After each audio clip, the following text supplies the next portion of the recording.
राम शूरत कुमार योगी राम शूरत कुमार योगी राम शूरत कुमार जय गुरु राया योगी राम शूरत कुमार योगी राम शूरत कुमार योगी राम शूरत कुमार जय गुरु राया ज्ञानानंद सद्गुरु ज्ञानानंद ज्ञानानंद ज्ञानानंद सद्गुरु ज्ञानानंद योगी रामा सूरत कुमारा जय गुरु जय गुरु राया योगी रामा सूरत कुमारा जय गुरु ராயா. இங்கே இருக்க எல்லோரும் நன்றாக இருக்க வேண்டும், எல்லோரும் இன்பமாக இருக்கணும், எல்லோரும் குரு கடாட்சத்தில் செழிப்பாக வரணும், எல்லாரது குழந்தைகளும் நல்லா இருக்கணும், எல்லோரது தாய் தகப்பனும் நல்லா இருக்கணும், எல்லாரும் விருப்பப்படியும் சாமிகள் நடத்தி கொடுக்குறேன்னு சத்தியம் பண்ணியிருக்காங்க. அதனால் நம்ம என்ன நினைப்போம், ரொம்ப பெருசாகவே நினைப்போம், ரொம்ப நல்லாவே நினைப்போம். மனுஷனுக்கு லைஃப்பில் ஒன்றே ஒன்று வரக்கூடாது, அது வந்துச்சுன்னா எல்லாம் வந்துடும். நம்பிக்கை இல்லாமை.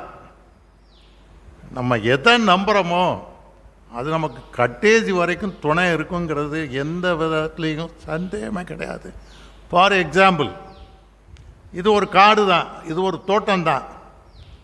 பாலகிருஷ்ண ஐயாவும் சரி, அவங்க நண்பர்களும் சரி, ஒரு 5 பேரோ 10 பேரோ இங்கே ஒரு ஆலயம் வரணும்னு நினச்சாங்க. சாமி அதுக்கு ஆலயம் வர்றதுக்கு ஏற்பாடு பண்ணார்.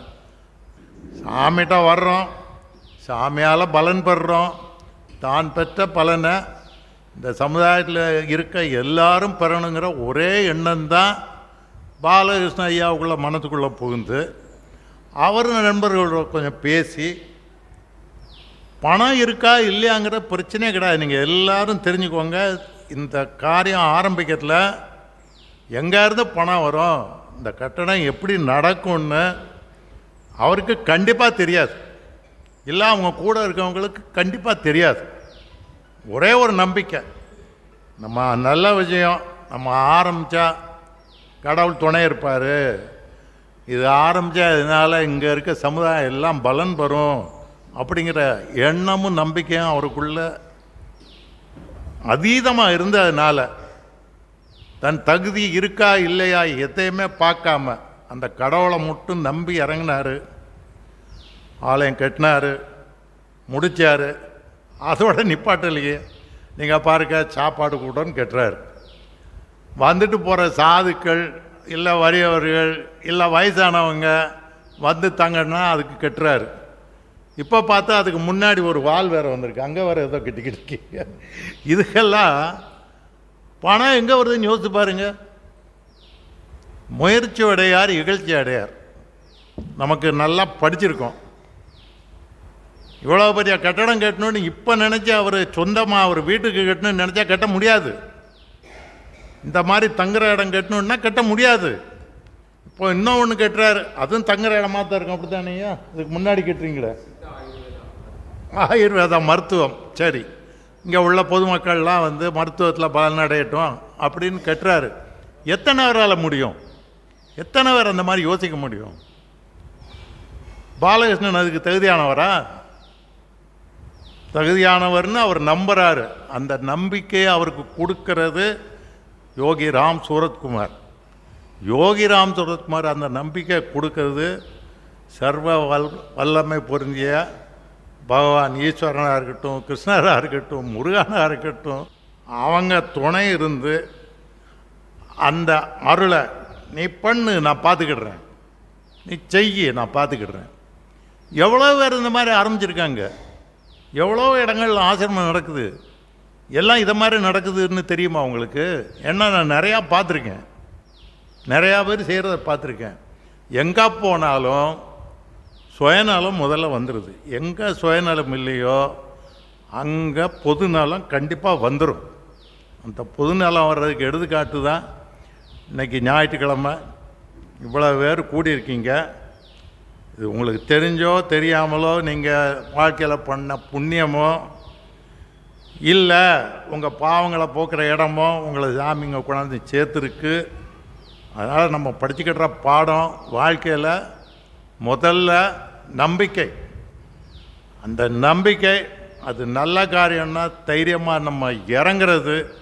அது வந்துருச்சுனாலே இதை பார்த்து எது ஓடுதுன்னு நினைக்கிறீங்க? இந்த நம்பிக்கை வந்துருச்சுனாலே பயங்கிறது ஓடிடுது. எங்கே நம்பிக்கை அதிகமாக இருக்கோ அங்கே பயமற்ற தன்மை வந்துடுது. பயம் போயிடுச்சுன்னா சந்தேகம் போயிடுது. இந்த சந்தேகமும் பயமும் கூடவே வர்றது தான். நம்ம செய்ய முடியுமோ செய்ய முடியாதோ, ஐயோ பஸ்ஸு கிடைக்குமோ கிடைக்காதோ, டிக்கெட்டு கிடைக்குமோ கிடைக்காதோ, பயம். அடுத்து சந்தேகம். அடுத்த ஸ்டெப்பு எப்படி போகிறது? பயம் சந்தேகம் இயற்கையாக எல்லாருக்கும் வர்றது. இதை தீர்க்கிறதுக்கு நம்ம திட்டம்தான் போட முடியும். நம்ம திட்டத்தை நிறைவேற்றுறது கடவுள் தான். கடவுள் நேராக எல்லாத்தையும் பேச முடியாது. நம்ம மகான்களை பிடிச்சிருக்கோம். மகான்கள் கடவுளுக்கு பக்கத்தில் உட்காந்துருக்காங்க, பேசிக்கிட்டே இருக்காங்க. கடவுளுக்கு 10,000 பேர் போய் கடவுள் போய் அப்ளை பண்ணுறாங்கன்னா நம்ம போகிற ஞானிகள் குரு மகாராஜ் இவங்ககிட்டலாம் ஒரு 100 பேர் இல்லை ஒரு 1000 பேர். 10,000 பேர்கிட்ட கேட்குறது இவர் 1000 பேர்கிட்ட கேட்டு அவர் பார்த்து அப்பா என் பையன் போட்டு கொடுன்னா போட்டு கொடுக்க மாட்டாங்களா? ஒரு காலேஜில் ஒரு பிரின்சிபால் நமக்கு தெரிஞ்சவர் இருக்கார். போய் அப்பா என் பையன் ஆவரேஜ் ப்ளஸ் தான் வாங்கியிருக்கான், எனக்கு இந்த குரூப் வேணும்னா உடனே கொடுக்காட்டா கூட கண்டிப்பாக கன்சிடர் பண்ண போகிறாரா இல்லையா? சொல்லுங்கள் நீங்கள். அதுதான் வாழ்க்கையோட தத்துவம். அதனால் நமக்கு வாழ்க்கையில் முதல்ல நம்பிக்கை வந்துருச்சுன்னா சந்தேகம் போயிடுது, பயம் போயிடுது. இது ரெண்டும் போயிடுச்சுன்னா தைரியம் வந்துடுது. தைரியம் வந்துச்சுன்னா கடவுள் கூட இருக்காருன்னு அர்த்தம். இதுதான் வாழ்க்கையில் நாம் படிச்சுக்கிட்ட பாடம். உயர்வு தாழ்வுங்கிறதெல்லாம் ஒன்றுமே கிடையாதுங்க. எல்லாருக்கும் கடவுள் உண்ண உணவு, உடுக்க உடை, இருக்க இடம் கண்டிப்பாக கொடுத்துருக்காரு. இதில் வித்தியாசங்கிறது நம்ம நினைக்கிறது தான். நம்ம சின்னதாக நினச்சோமா சரிதான்ப்பா போதும் அப்படின்னு நினச்சா அன்னைக்கு போதும், இன்னொரு 10 நாள் கழித்து போதுமா அப்படின்னு யோசித்து பார்த்தா அது கண்டிப்பாக போதாது. ஏன்னா ஒவ்வொரு நாளும் விலை கூடிக்கிட்டு இருக்கு, ஒவ்வொரு நாளும் புதுசு புதுசாக டிசைன் வந்திருக்கு. அதனால் போதுங்கிற மனமே பொன் செய்யும் மனமும் அந்த காலத்தில் சொல்லியிருக்காங்க. ஆனால் இந்த காலத்தில் அப்படி போதும்னு நினச்சாச்சுன்னா கீழே தான் போகணும், கண்டிப்பாக கீழே தான் போகணும். ஏன்னா 10 ரூபாய்க்கு வாங்குகிற காய்கறி இன்றைக்கி 80 ரூபா. 5 கிலோன்னு வாங்கினா இன்றைக்கி 1/4 கிலோ வாங்குகிறோம், 1/2 கிலோ வாங்குகிறோம். அப்படி தான் காலம் போய்கிட்டு இருக்கு. அதனால் காலத்தோடு நம்ம ஒத்து வாழணும். நம்ம முன்னேறினா எண்ணத்தை பெருசாக வச்சுக்கிடணும். நம்பிக்கை அதுக்கு ரொம்ப முக்கியமான காரணம்.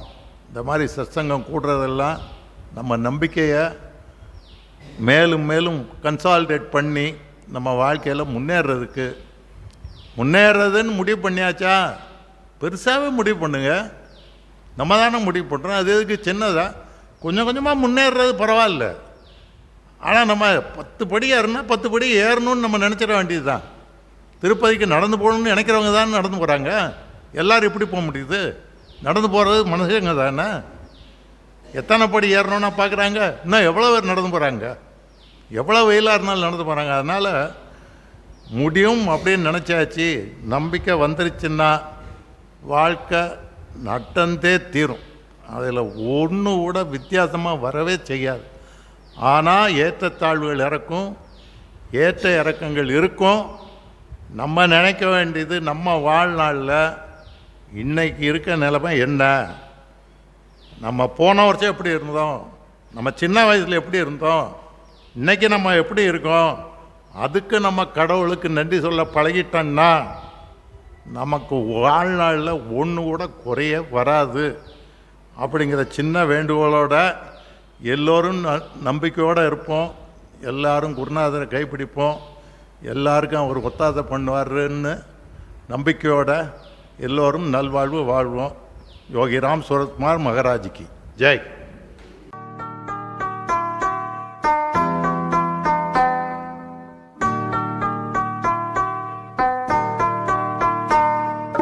योगी राम सूरत कुमार जय गुरु राया।